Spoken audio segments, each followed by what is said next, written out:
Surprising to absolutely nobody that has been following along with the systematic dismantling of COVID protections, policies, and tools.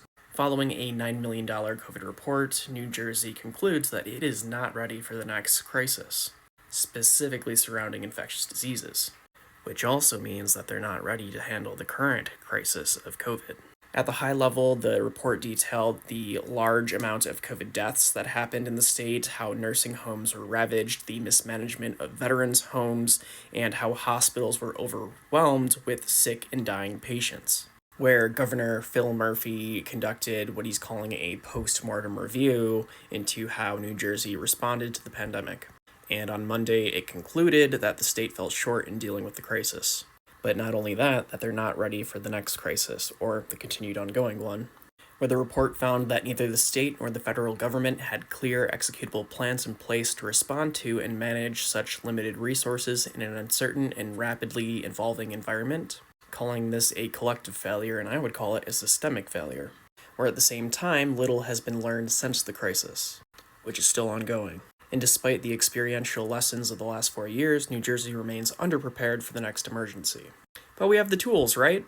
So let's go through the key factual findings of the report, where I am selectively omitting opinions. So first, there were challenges in rapidly mobilizing resources and coordinating across various levels of the government. This is something that was also noted by Rochelle Walensky, where we were getting very detailed information at the core hospital level. This was being lost when it went to the states and was even further degraded when it went to the federal government and the CDC. Because they didn't have standardized forms, everything was being faxed, and there was no centralized database to collect and process and then distribute the findings of all that information.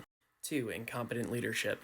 There was in fact a 2015 Department of Health pandemic influenza plan, which was actually extremely accurate in predicting what would eventually happen during the pandemic, and this plan was not widely known within senior state leadership at the time, showing that they were not familiar with the resource, which is on fault of them. 3. Death counts in states' veterans' homes were likely underreported. 4. Widespread job losses, business closures, and disruption to education. And while the state did implement various support measures to try and mitigate the effects of these, it was not equitable across all communities. The report goes on to further detail that we need more robust early warning systems to detect outbreaks better, and this brings to mind how the CDC and federal government fumbled the bag when it came to transitioning wastewater providers, going from BioBot Analytics to Verily, which is still not up and running. Testing hasn't been updated in a long time. We don't have an all-in-one rapid test like other countries do, where they have the 3-in-1 test testing for COVID, flu, and RSV. At the end of April, or maybe even sooner, COVID hospitalizations will no longer be reported to the federal government and the CDC, and the states are doing nothing to really track this. So even with our known diseases, we're not doing adequate measures to get an early detection of these outbreaks occurring, let alone something that would be brand new. And again, there was a 2015 pandemic flu plan, but this was either ignored or forgotten, which is again a current leadership problem. If you are in leadership, you should know everything that is resourced to you and to your department.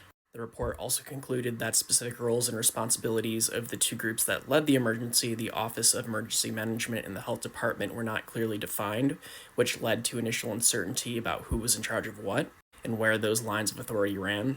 And within state communication was inadequate, where communications between state agencies and state leadership during the crisis was inconsistent and unclear. Furthermore, New Jersey's personal protective equipment stockpiles were insufficient as well.